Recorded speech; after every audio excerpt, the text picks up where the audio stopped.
So hello everyone, आज के video में हम एक बहुत ही छोटा सा रिव्यू करेंगे NS200 के हेडलैम्प के बारे में। ये वीडियो आप NS160 के लिए भी कंसीडर कर सकते हो क्योंकि दोनों के हेडलैम्प सेम ही है। वैसे तो हेडलैम्प कोई रिव्यू करने वाली चीज़ है नहीं, पर मुझे बहुत सारे लोगों के क्वेश्चंस आते रहते हैं कि क्या NS का हेडलैम्प अच्छी ब्राइटनेस देता है या फिर क्या NS का हेडलैम्प नाइट राइड्स के लिए अच्छा है, क्या NS का हेडलैम्प अपग्रेड करना चाहिए। तो इन सभी क्वेश्चंस के आंसर मैं इस वीडियो में आप लोगों को दूंगा। पर उससे पहले एक आप छोटा सा क्लिप देखिए जिसमें मैंने दिखाया है कि जब आप NS का हेडलैम्प नाइट में ऑन करते हो तो उसका इल्यूमिनेशन कैसा रहता है और उसके साथ साथ लो बीम और हाई बीम में उसका थ्रो कैसा रहता है, वो भी आप उसमें देख सकते हैं। साथ साथ मुझे आप कमेंट बॉक्स में ये भी बताइए कि आपको NS के हेडलैम्प का परफॉर्मेंस कैसा लगता है और उसके बाद मैं अपना खुद का भी ओपिनियन आपसे शेयर करूँगा।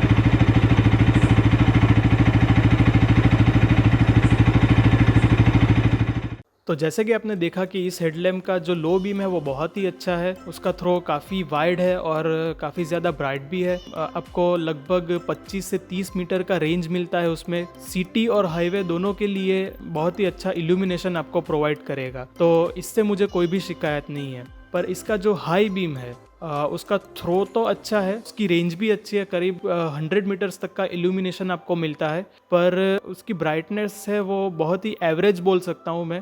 अगर इसको हम सिंगल हेडलैम्प यूनिट वाले बाइक से कंपेयर करें तो ये उनके बराबरी का ही है। पर इसी सेगमेंट में जो ट्विन हेडलैम्प यूनिट वाले बाइक्स है जैसे कि पल्सर 220F हो गया या फिर RS200 है या फिर R15 V3 ले लीजिए, तो इनकी कंपैरिजन में ये जो हाई बीम है वो इतना अच्छा नहीं है क्योंकि इस बाइक में सिर्फ सिंगल हेडलैम्प यूनिट आपको मिलता है। अब जितने भी सिंगल हेडलैम्प यूनिट वाले बाइक्स है उसमें ये प्रॉब्लम रहता ही है क्योंकि आपके पास सिर्फ एक ही हेडलैम्प है हाई बीम और लो बीम दोनों जनरेट करने के लिए, तो कहीं ना कहीं आपको कॉम्प्रोमाइज़ तो करना ही पड़ेगा। जैसे कि मैं NS की बात कर लूँ तो उसमें सिंगल हेलोजन बल्ब है और उसमें 2 कॉइल रहती है, एक हाई बीम जनरेट करने के लिए और एक लो बीम जनरेट करने के लिए।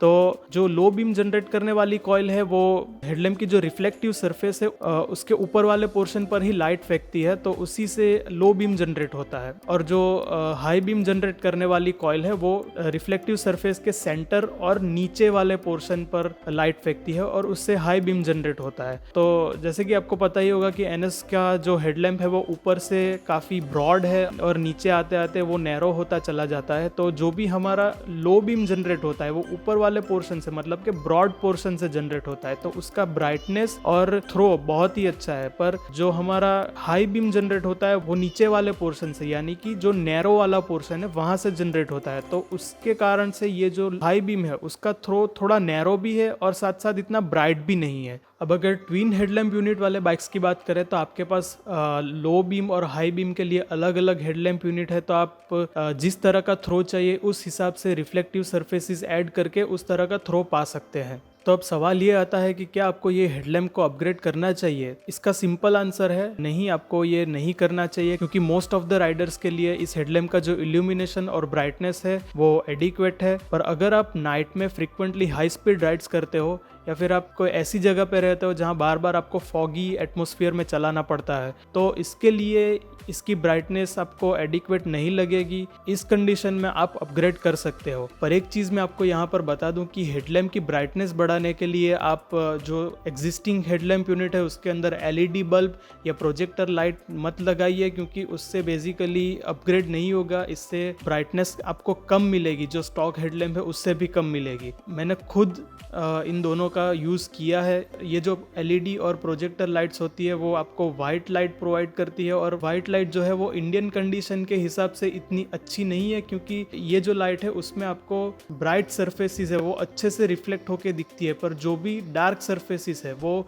हमारी जो येलो नॉर्मल लाइट है उससे भी कम रिफ्लेक्शन मिलता है। तो जब भी आप इंडियन रोड्स पे चलाओगे तो बहुत सारे गड्ढे आते हैं, तो वो जो गड्ढे हैं वो अच्छे से दिखते नहीं है इस लाइट्स में। ये मेरा खुद का एक्सपीरियंस है। तो ये वाली लाइट तो आप बिल्कुल भी मत लगाओ। यूट्यूब पे आपको बहुत सारे ऐसे रिव्यूज़ मिल जाएंगे कि ये एलईडी बल्ब है वो बहुत अच्छा है, आपको बहुत अच्छी ब्राइटनेस प्रोवाइड करता है। पर मैं आपको एक चीज़ साफ साफ बता दूं कि इसमें से most of the reviews paid होते हैं, तो इसमें उनके बारे में अच्छा ही बोला जाता है। पर मैंने खुद एक्सपीरियंस किया है तो मैं बिल्कुल भी ये दोनों तो रेकमेंड नहीं करता हूँ। पर अगर आपको आपके कंडीशन के हिसाब से अपग्रेड करने की बहुत ज़रूरत है तो एक चीज़ आप कर सकते हो कि आप एक्सटर्नल एलईडी लाइट्स लगवा सकते हो। इससे होगा क्या कि आपका जो स्टॉक हेडलैम्प है वो तो वैसा का वैसा ही रहेगा, साथ में एक्स्ट्रा लाइट्स की वजह से इल्यूमिनेशन थोड़ा बढ़ जाएगा। So that's it for this video. अगर आपको ये वीडियो अच्छा लगा है तो please like, share and subscribe and also follow me on Instagram. Thank you for watching. Ride safe until next time.